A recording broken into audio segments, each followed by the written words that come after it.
Isuzu Panther. Jika Anda mendengar nama ini, umumnya yang ada di bayangan masyarakat adalah suatu kendaraan yang legendaris. Saking legendarisnya, jadi sering diejek sebagai kendaraan dengan desain yang sudah sangat tua dan tidak mengalami perubahan bentuk dalam jangka waktu yang sangat lama. Jangankan yang versi pickupnya yang tetap berbasis generasi pertama sampai akhir produksi, yang minibus generasi kedua pun sering disebut masyarakat sebagai kendaraan zaman VOC atau bahkan kendaraan zaman Mojopahit. Padahal sebenarnya Isuzu Panther sering sekali mendapat perubahan, walaupun memang perubahannya cenderung bersifat evolusi daripada revolusi. Jadi masyarakat yang tidak teliti mungkin tidak menyadarinya. Oleh karena itu di video ini kami akan membahas secara detail evolusi apa saja yang terjadi pada Isuzu Panther generasi kedua. Namun sebelum Anda menonton video ini, sebaiknya siapkan kopi atau rokok atau gorengan atau camilan lainnya karena durasi video ini akan sangat-sangat panjang. Jika sudah, mari kita lanjutkan. Isuzu Panther generasi kedua diluncurkan tanggal 6 September tahun 2000 di acara Gaikindo Auto Expo. Kode bodi untuk generasi kedua ini adalah TBR541. Ini cukup aneh karena hanya menambah angka 1 saja di belakang kode TBR54 yang merupakan kode dari Panther generasi sebelumnya yang facelift. Panther generasi kedua ini hanya ada versi minibusnya karena Panther yang pickup tetap menggunakan bodi dari Panther generasi pertama. Panther generasi kedua ini sering disebut Panther Kapsul karena bentuknya agak aerodinamis khas mobil tahun 2000-an. Namun ini sebetulnya terlambat, karena desain bodi macam ini sudah dipakai di Toyota Kijang sejak tahun 97 dan Mitsubishi Kuda sudah hadir tahun 99. Terdapat dua macam wheelbase yang disediakan, yakni wheelbase panjang dan pendek. Dan untuk masing-masing wheelbase disediakan 3 trim level. Jadi totalnya ada 6 varian, yakni SM dan LM untuk yang termurah, SV dan LV untuk yang menengah, sedangkan yang paling komplit fiturnya secara resmi dinamakan High Grade SS dan High Grade LS. Heran, kenapa pakai embel-embel High Grade ini malah jadi mirip generasi sebelumnya? Agar tidak terlalu panjang dan repot, khusus untuk video ini kami akan sebut sebagai SS dan LS saja ya, sudah paham sendiri ya. Pada tipe LS dan SS ini disediakan pilihan transmisi manual 5 speed dan transmisi otomatis 4 speed. Sedangkan varian-varian yang lain hanya ada transmisi manual 5 speed saja. Gearbox yang transmisi manualnya itu sama persis dengan gearbox yang digunakan pada Isuzu Panther generasi sebelumnya, sedangkan gearbox otomatisnya itu hampir sama dengan yang digunakan pada Toyota Kijang Capsule dan Mitsubishi Kuda yang 2000 cc. Mengenai mesinnya, untuk varian-varian bertransmisi manual digunakan mesin yang hampir sama persis dengan Isuzu Panther generasi sebelumnya, yakni mesin diesel direct injection 2500 cc naturally aspirated berkode 4JA1. Namun anehnya ada perubahan tuning yang menyebabkan performanya turun cukup drastis.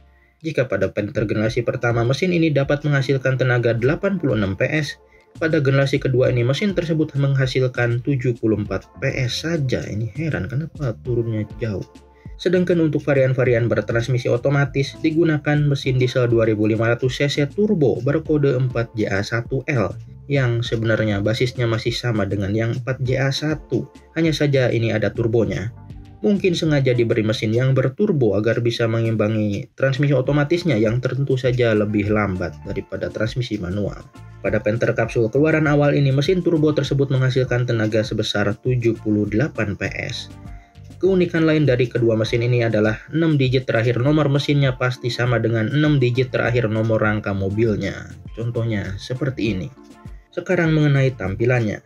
Dari depan Panther Kapsul keluaran awal bentuknya macam ini. Ada kemiripan dengan Isuzu Faster generasi ketiga, yakni suatu mobil barang yang dijual di pasar internasional yang merupakan leluhur dari Isuzu D-Max. Grillnya tidak terlalu besar dengan satu garis horizontal dan dua garis vertikal dengan tulisan Isuzu. Ya memang walaupun merek Isuzu ini punya logo yang macam ini, tapi mereka jarang sekali memakai logo yang itu. Mereka malah lebih senang memasang tulisan Isuzu yang begini. Untuk tipe SS dan LS, grill ini dicat warna bodi. Sedangkan pada tipe-tipe lain yang lebih murah, warnanya abu-abu gelap. Headlampnya terbuat dari kaca, bentuknya persegi dan tidak terlalu besar, sehingga yang keluaran awal ini sering disebut dengan julukan Isuzu Panther Kapsul yang mata sipit. Sedangkan lampu sen dan lampu senjanya bergabung di pojok di dalam satu klaster yang berwarna bening. Khusus tipe SS dan LS terdapat fog lamp di bagian bempernya, sedangkan tipe-tipe yang lebih murah tidak dapat fog lamp. Walaupun banyak pula Panther tipe LV dan SV yang dipasang fog lamp sebagai bonus dari dealer. Dari samping bentuk Panther kapsul ini macam ini, perbedaan untuk sasis pendek dan sasis panjang dapat dilihat dari bentuk pintu baris keduanya. Untuk yang sasis pendek, pintu baris keduanya lebih kecil dan terlihat tidak proporsional. Sedangkan untuk yang sasis panjang, pintu baris keduanya terlihat lebih normal ukurannya.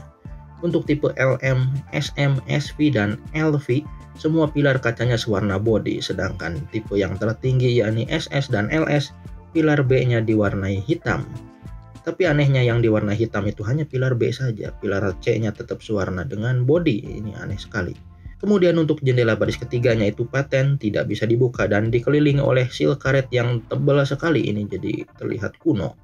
Untuk spionnya semua varian yang produksi awal ini menggunakan spion manual warna hitam. Kemudian terdapat emblem bertuliskan Panther yang anehnya malah ditempel di pintu baris pertama, bukan di fender seperti lazimnya mobil-mobil lain. Di bagian roda tipe LS, SS, LV, dan SV mendapat pelek aluminium, sedangkan LM dan SM menggunakan pelek kaleng. Namun diameternya semua sama, yakni 14 inci. Panther kapsul produksi awal ini juga ditandai dengan tutup lubang pengisian bahan bakar yang masih menggunakan kunci untuk membukanya.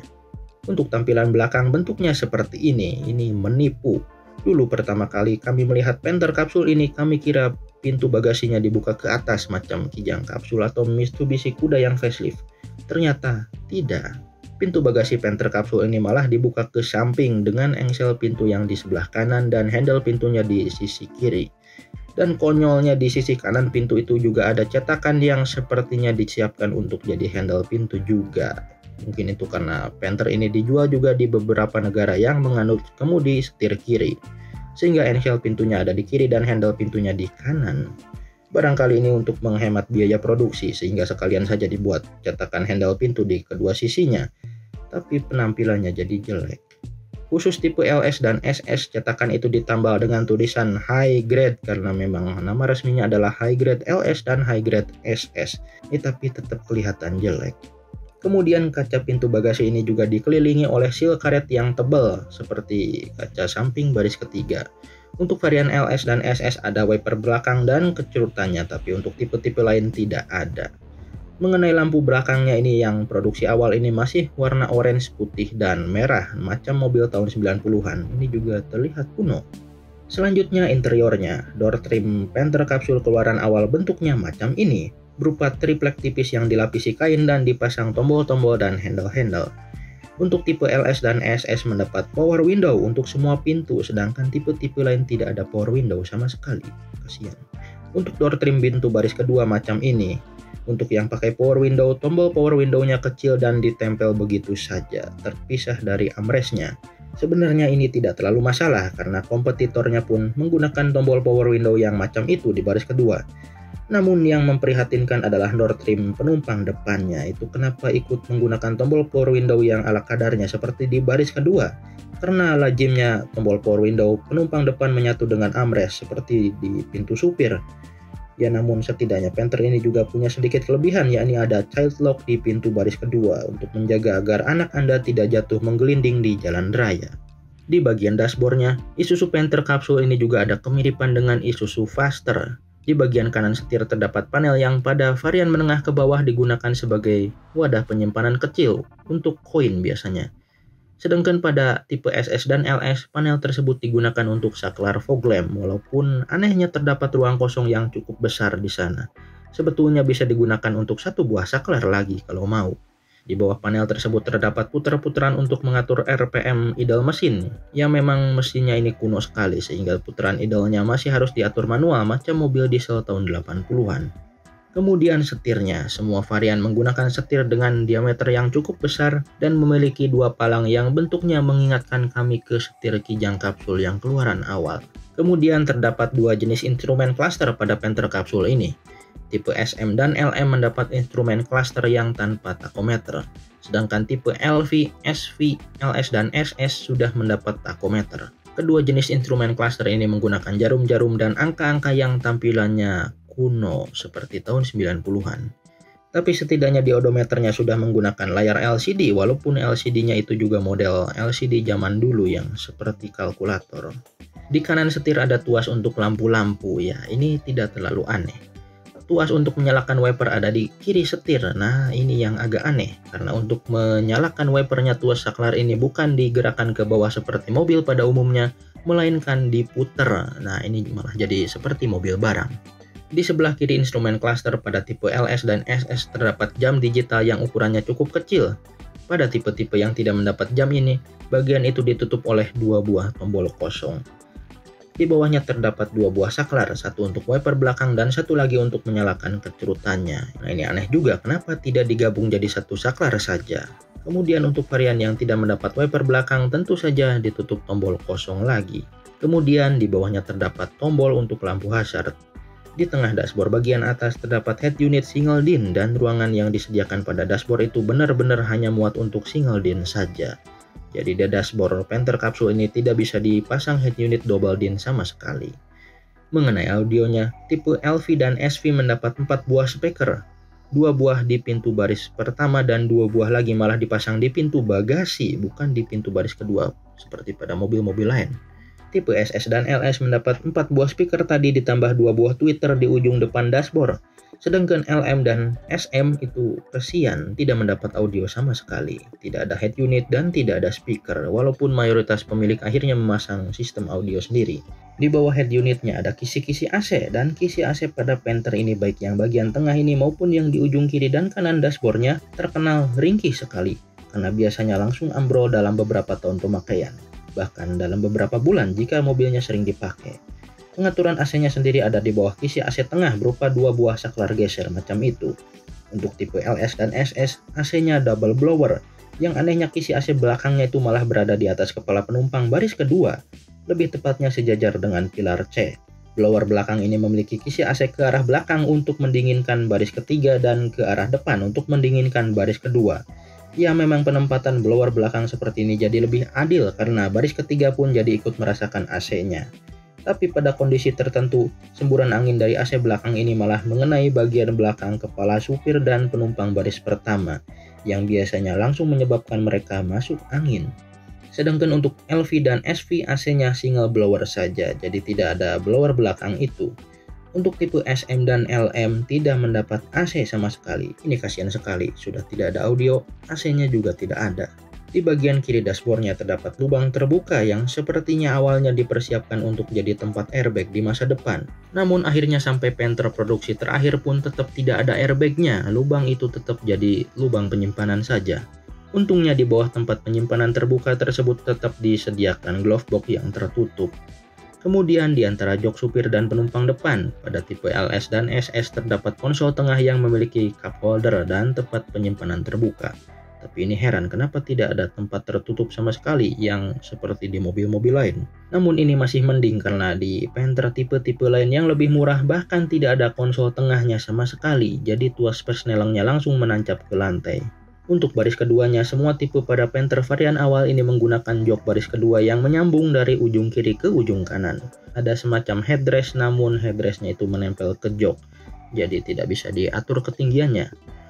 Hal lain yang memprihatinkan adalah sampai Panther keluaran terakhir pun penumpang baris kedua tidak dapat seatbelt. Mungkin karena pada varian-varian tertinggi, bagian dalam pilar C-nya itu digunakan untuk dudukan AC belakang, jadi tidak ada tempat untuk dudukan seatbelt. Untuk jok baris ketiganya Panther kapsul keluaran awal ini sampai tipe termahal pun masih menggunakan jok hadap samping. Tidak ada pilihan jok hadap depan sama sekali. Sehingga di bagian dalam pintu bagasinya pun disediakan handle pembuka pintu karena akses keluar masuk penumpang baris ketiganya itu jadi dari pintu bagasi. Keunikan lain adalah pada door trim pintu bagasi itu juga terdapat wadah air kecerutan untuk kaca belakangnya. Ya, memang air kecerutan kaca belakang itu memiliki wadah sendiri, tidak menyatu dengan wadah air kecerutan untuk kaca depan yang ada di ruang mesin. Kemudian pada Juli 2001 muncul satu varian baru yang dinamakan Touring yang tampilannya berusaha jadi SUV atau orang-orang pada zaman dulu menyebutnya Jeep.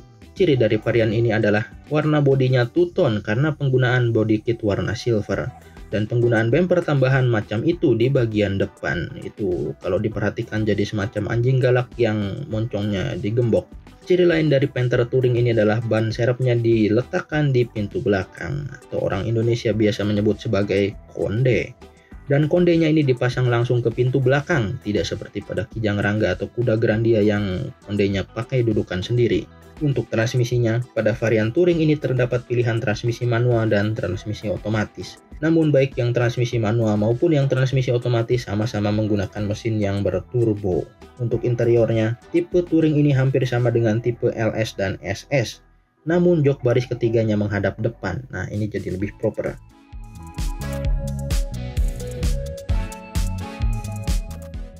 Door trimnya juga lebih proper, macam ini tidak triplek tipis lagi.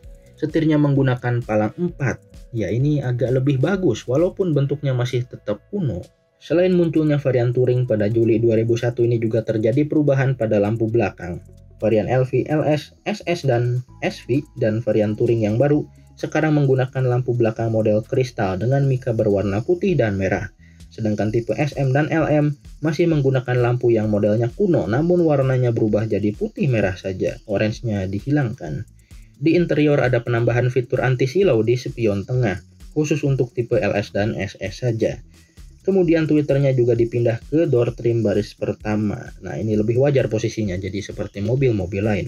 Di tahun 2001 ini juga mulai dijual Isuzu Panther bermesin bensin 2200 cc, namun menggunakan merek Chevrolet Tavera. Ya, ini tidak terlalu sulit dilakukan, karena pada saat itu produk Isuzu dan produk Chevrolet di Indonesia dirakit di pabrik yang sama, yaitu PT Gaya Motor. Chevrolet Tavera ini hanya diproduksi hingga 2005 karena penjualannya sangat rendah. Perubahan berikutnya untuk Isuzu Panther terjadi pada Oktober 2002. Ada pengurangan varian, yakni Panther bersasis pendek dihentikan produksinya karena tidak laku. Untuk bagian eksteriornya, ada beberapa improvement, yakni seal karet tebal di sekeliling kaca samping baris ketiga dan kaca bagasi dihilangkan, jadi jauh lebih rapi. Kemudian tutup lubang pengisian bahan bakar sudah tidak pakai kunci melainkan dibuka dari tuas di dekat kursi pengemudi. Khusus tipe LS dan LV sekarang mendapat spion elektrik warna hitam sehingga panel saklar di kanan setir itu jadi terisi penuh. Bahkan terlalu penuh karena tipe LS sekarang mendapat sistem alarm yang lampu indikatornya disimpan di sana juga, mepet ke pinggir bagian bawah sehingga terkesan dipaksakan karena tidak ada tempat lagi. Selain itu, khusus tipe LS sekarang mendapat setir palang 4 seperti yang digunakan pada tipe Touring dan peleknya membesar menjadi 15 inci. Juga mulai tersedia opsi baris ketiga yang hadap depan pada tipe LS, walaupun Panther LS yang kursi baris ketiganya hadap samping masih tetap ada. Sejak Oktober 2002 ini pula ada varian baru yang diluncurkan, yakni Black Panther. Ini sebenarnya hampir sama dengan Panther LS namun dicat warna hitam. Ya, memang pada periode ini varian-varian lain pada Isuzu Panther tidak ada yang warna hitam, sehingga ketika keluar Black Panther yang warna hitam ini jadi terasa lebih mewah. Juga ada tambahan beberapa aksesoris, yakni grillnya diwarnai chrome, dan di bagian sampingnya juga dipasang body molding macam itu dan footstep yang macam itu. Interiornya hampir sama dengan Panther LS, namun joknya terbuat dari kulit berwarna hitam, tidak seperti varian-varian lain yang joknya dari kain. Selain itu, Black Panther ini menggunakan door trim yang sama dengan tipe Touring, jadi lebih proper. Untuk penggeraknya hanya ada satu pilihan, yakni mesin yang tanpa turbo dengan transmisi manual. Banyak orang menyebut bahwa Black Panther ini adalah suatu limited edition, namun menurut kami sepertinya tidak. Karena populasinya tidak terlalu langka dan masa produksinya pun cukup panjang, lebih dari 1 tahun. Tidak seperti lazimnya suatu limited edition yang harusnya produksinya sebentar saja. Kemudian pada Oktober 2003 muncul beberapa varian baru lagi. Heran kenapa tiap tahun ada perubahan. Yang pertama adalah LV Adventure, yakni varian berbasis Panther LV, namun sedikit didandani seperti SUV dengan ban yang lebih besar macam Panther Touring dan beberapa bodi kit tambahan di sekeliling bodinya. Namun ban serepnya tetap dikolong, tidak pakai konde dan tidak pakai bumper tambahan. Fitur-fiturnya juga tetap seperti Panther LV. Mungkin ini untuk menyediakan alternatif bagi orang-orang yang ingin Panther Touring namun uangnya kurang. Varian kedua yang muncul adalah Panther Grand Touring. Varian ini diposisikan sedikit lebih mahal dari Panther Touring. Grand Touring ini warna bodinya single tone saja karena walaupun tetap pakai body kit namun warnanya sama dengan bodi utamanya. Grand Touring ini juga tidak pakai bumper tambahan yang digunakan pada Touring, namun sebagai gantinya Grand Touring ini mendapat grill chrome seperti Black Panther dan roof bar di atapnya. Interiornya hampir sama dengan Touring, namun mendapat jok kulit warna beige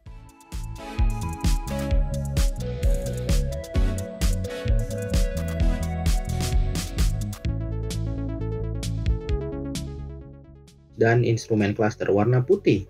Grand Touring ini menggunakan mesin yang berturbo dengan pilihan transmisi manual dan otomatis. Kemudian pada Oktober 2003 ini juga muncul Panther LS dengan mesin turbo tapi transmisinya manual. Varian LS turbo manual ini diberi sedikit perbedaan dengan Panther turbo yang transmisi otomatis dan Panther LS manual non-turbo, yakni penggunaan grill chrome dan side molding dan footstep yang sama persis dengan Black Panther. Oh ya, mengenai Black Panther, sejak Oktober 2003 ini juga ada perubahan sedikit, yakni mesinnya jadi pakai turbo, walaupun transmisinya tetap hanya manual saja.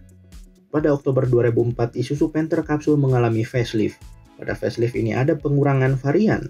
Panther Touring sekarang hanya memiliki transmisi manual saja, sedangkan Grand Touring tetap ada transmisi manual dan otomatis. Kedua varian tersebut tetap hanya ada mesin yang berturbo saja. Selain itu, pada facelift ini nama high grade resmi dihilangkan, sehingga varian tertinggi untuk bodi standar itu hanya LS saja namanya. Varian LS ini hanya ada transmisi manual saja, namun tersedia dua pilihan mesin, ada yang tanpa turbo dan ada yang berturbo. Dan uniknya LS Turbo memiliki beberapa aksesoris tambahan yang tidak dimiliki oleh LS yang tidak pakai turbo. Nanti akan kami jelaskan belakangan. Sedangkan varian-varian lain yang lebih murah tetap hanya ada mesin non-turbo dan transmisi manual saja. Mengenai mesinnya, pada versi facelift ini mesin yang berturbo mendapat tuning yang berbeda, sehingga tenaganya naik menjadi 80 PS, ya lumayan, nambah 2 PS. Dan terdapat beberapa bengkel resmi yang menyediakan jasa untuk menambah tenaga bagi Panther Turbo yang lama, yang tenaganya 78 PS supaya jadi 80 PS seperti yang baru. Karena sebenarnya perbedaan 2 PS itu hanya perbedaan tuning pada turbonya saja. Kemudian jika Anda perhatikan, sejak facelift 2004 ini muncul varian yang bernama Smart. Banyak orang mengira bahwa Panther Smart ini adalah penerus Panther LM, hanya ganti nama saja. Padahal tidak. Panther Smart dan Panther LM adalah dua varian yang berbeda dan mereka pernah dijual bersamaan pada tahun 2004 sampai tahun 2006. Panther Smart posisinya ada di atas Panther LM walaupun tetap di bawah Panther LV. Perbedaannya adalah Smart mendapat AC dan audio, sedangkan LM tidak memiliki dua barang tersebut. Pada facelift ini juga terjadi sedikit improvement di bagian interior untuk tipe LS, Touring, dan Grand Touring, yakni penggunaan setir palang 4 yang bentuknya lebih bagus. Dan konsol boxnya jadi macam itu yang cukup bagus juga karena penyimpanannya ada beberapa tingkat. Kemudian pilihan jok baris ketiga hadap samping untuk tipe LS sekarang sudah tidak ada. Jok baris keduanya juga ada perubahan, yakni sekarang joknya bisa dilipat terpisah, dibagi sepertiga dan 2/3.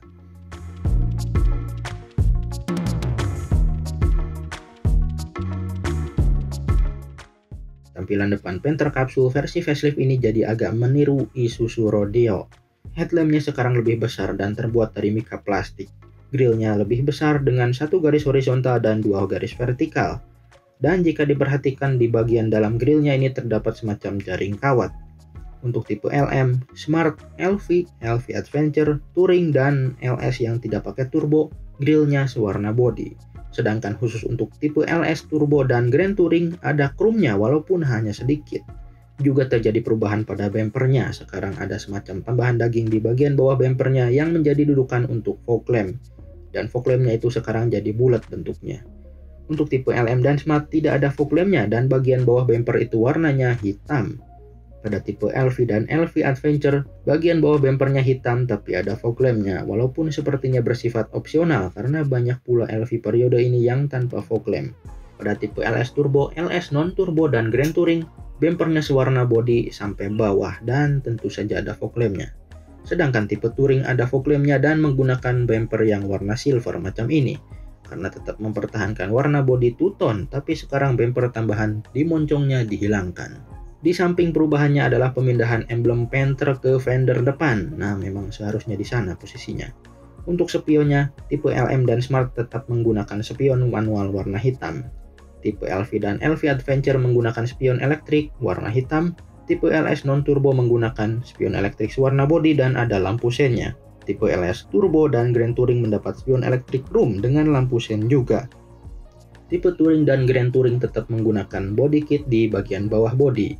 Yang tipe Touring menggunakan body kit silver agar secara keseluruhan warna bodinya menjadi two-tone, sedangkan Grand Touring body kitnya sewarna dengan bodinya. Untuk tipe LS Turbo mendapat list hitam macam ini dan footstep, sedangkan LS yang tidak pakai turbo tidak ada dua barang tersebut.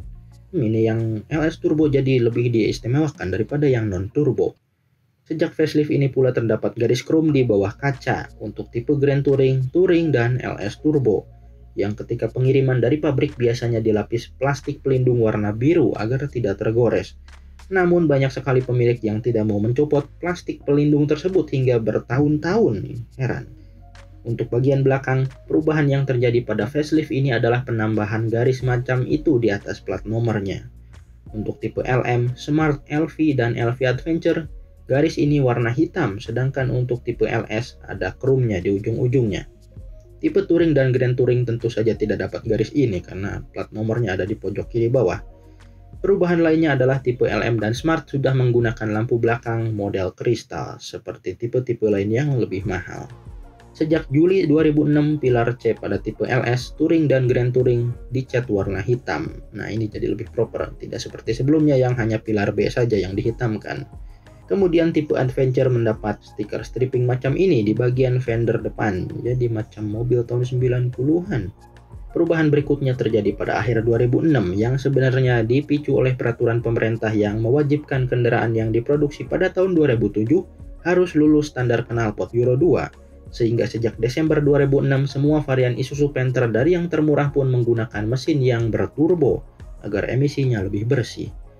Pada mesin versi Euro 2 ini juga ditambah katalis pada saluran knalpot dan sistem EGR (Exhaust Gas Recirculation) pada exhaust manifoldnya.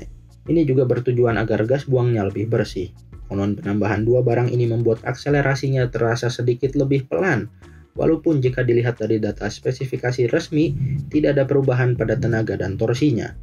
Selain penggunaan mesin turbo untuk semua varian, pada Desember 2006 ini juga terdapat pengurangan jumlah varian, yakni penghentian produksi tipe LM dan tipe Grand Touring transmisi otomatis karena tidak laku.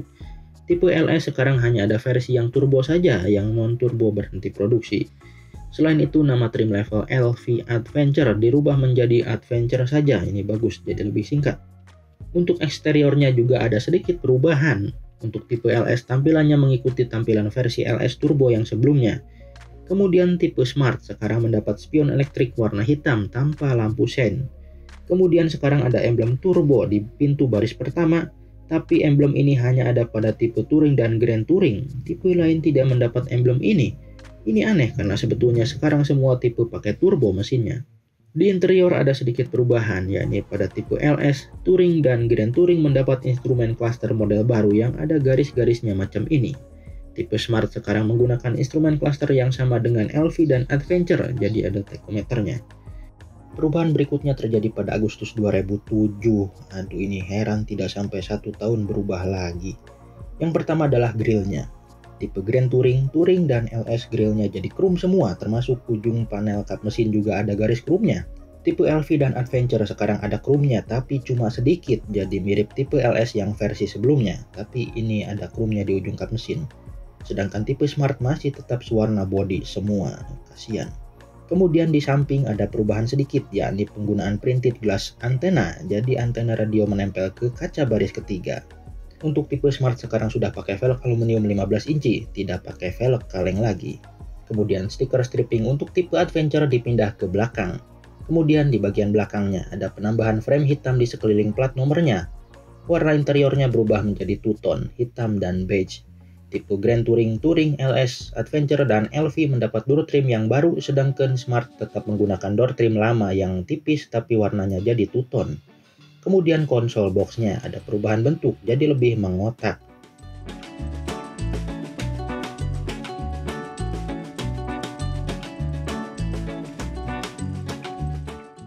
Pada tipe Grand Touring mulai digunakan head unit yang macam ini, menggunakan touchscreen yang melipat ke dalam. Ya, terpaksa digunakan yang macam ini karena desain dashboardnya sama sekali tidak memungkinkan untuk dipasang head unit layar monitor.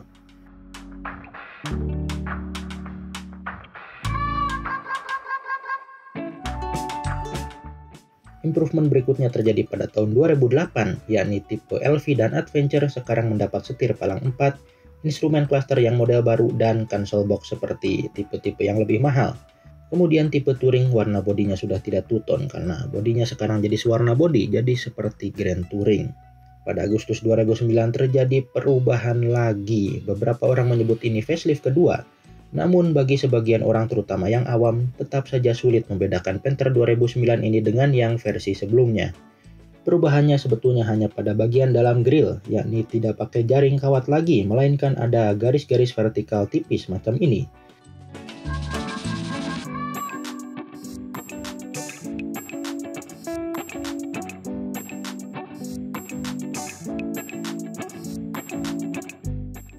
Kemudian khusus tipe Grand Touring ada stiker stripping garis macam ini yang memanjang dari ujung depan ke ujung belakang. Dan ada sensor mundur di bumper yang macam ini, nah sedikit lebih modern.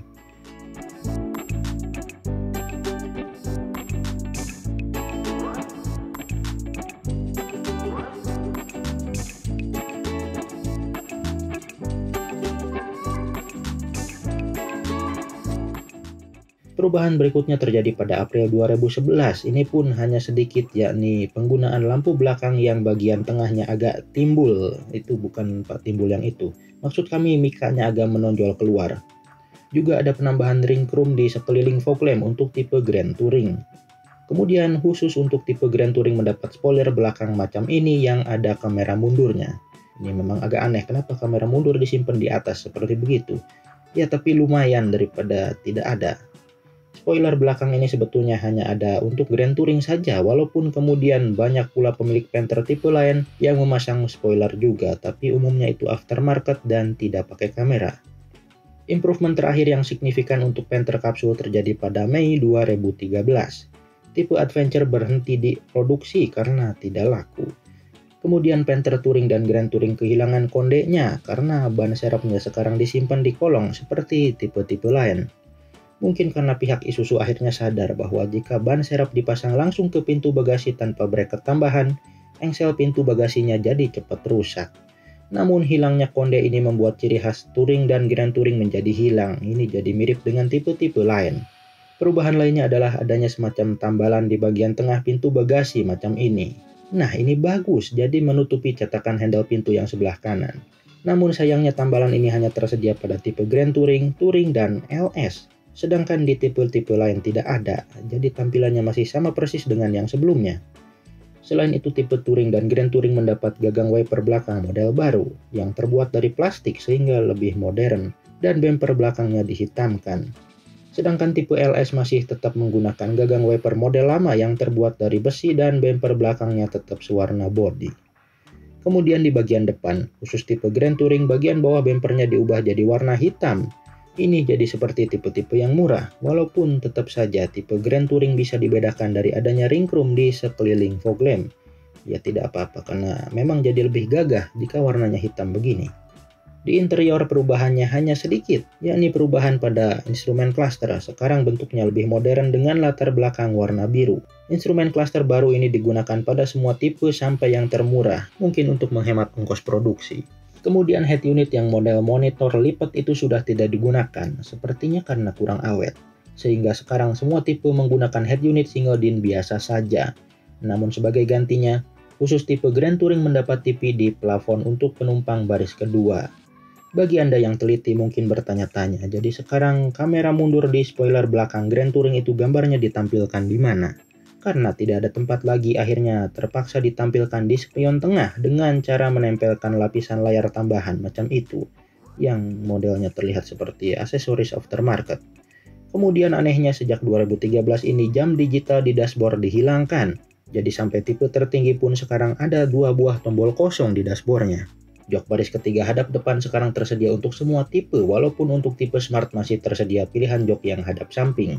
Pada Maret 2014 terjadi pengurangan varian lagi, yakni dihilangkannya tipe Touring. Yang memang tipe Touring ini segmen pasarnya agak kagok dan beberapa tahun terakhir sudah tidak laku. Bahkan konon Panther Touring tipe Improvement terakhir tahun 2013 sampai 2014 ini hanya diproduksi beberapa unit saja dan mayoritas dijadikan kendaraan dinas TNI.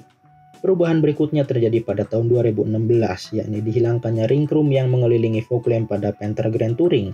Dan kemungkinan besar inilah perubahan terakhir yang terjadi pada evolusi Panther Capsule. Karena setelah 2016 ini tidak ada perubahan lagi sampai akhir hayat Panther generasi kedua ini. Lalu kapan tepatnya Isuzu Panther ini berhenti produksi? Ini agak simpang siur.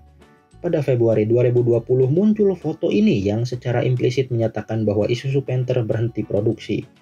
Namun kemudian muncul bantahan-bantahan terhadap kabar ini, sehingga kemudian berita ini dianggap bohong atau orang-orang zaman sekarang menyebut hoax. Namun sebaliknya, beberapa sales mulai mengatakan bahwa pengiriman unit Panther dari pabrik ke dealer memang berhenti, dan dealer hanya menjual stok-stok lama saja. Dan menurut data yang dilaporkan ATPM ke Gaikindo pun, memang produksi Panther sudah nol sejak Maret 2020. Ini jadi sebenarnya siapa yang bohong? Pada akhir 2020, ATPM-nya baru mengakui bahwa produksi Panther sementara dihentikan karena wabah penyakit. Namun mereka masih belum memberi keterangan apakah Panther akan kembali diproduksi atau tidak. Keputusan finalnya baru diumumkan pada Februari 2021 bahwa produksi Panther tidak dilanjutkan lagi. Alasan yang dikemukakan oleh ATPM adalah karena mereka ingin fokus jualan mobil barang saja. Namun sepertinya ada alasan lain yang tidak mereka ceritakan. Kami curiga alasan utamanya adalah karena Panther ini sudah tidak laku, sehingga tidak bisa menutupi ongkos produksinya. Sebagai gambaran, pada tahun 2019 penjualan Panther Capsule semua tipe adalah 681 unit saja selama 1 tahun. Ya memang wajar karena semakin lama segmen pasar Isuzu Panther minibus ini semakin sempit. Karena Isuzu nampaknya sama sekali tidak mau mengupgrade mobil ini agar sesuai dengan perkembangan zaman, sehingga makin lama semakin ditinggalkan oleh masyarakat. Memang masih ada beberapa orang yang masih suka dengan mobil ini, yakni orang-orang yang hanya mementingkan durability dan kemudahan perawatan saja, dan tidak peduli dengan fitur, desain, dan teknologi sama sekali. Tapi berapa banyak orang yang pikirannya macam ini? Sepertinya sedikit sekali. Apalagi makin lama harga Isuzu Panther ini makin mahal, jadi kurang sebanding dengan apa yang didapat oleh pembeli. Sebagai gambaran, pada awal 2020, harga resminya adalah Rp330.300.000 untuk tipe termahal yakni Grand Touring. Jika dibandingkan dengan kompetitornya, kami sebetulnya bingung apa kompetitor makhluk ini pada tahun 2020. Karena Panther ini sudah jadi fosil hidup, teman-temannya sudah punah. Jika dipaksakan, mungkin yang bisa dianggap sebagai kompetitor adalah Toyota Innova Diesel, ya setidaknya sama-sama minibus leather frame diesel. Innova Diesel tipe G transmisi manual saat itu harganya Rp352 juta.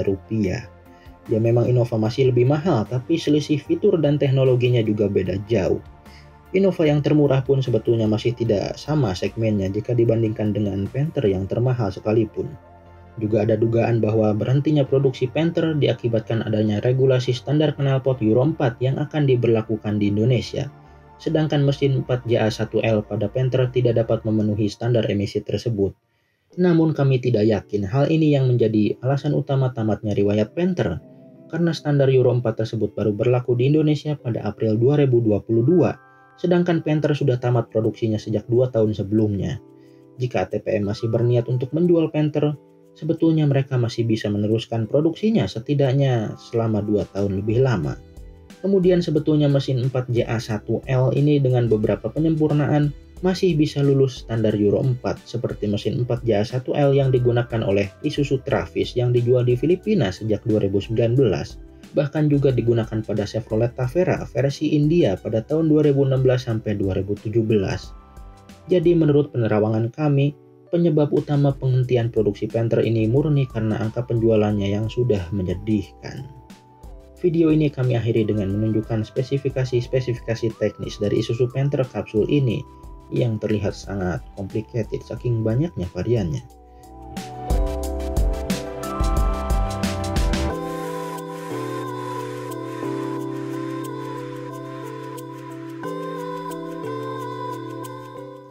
Juga kami tampilkan spesifikasi servis yang kami ambil langsung dari manual booknya, mungkin berguna bagi Anda yang masih memelihara makhluk ini agar kuat dan tahan lama.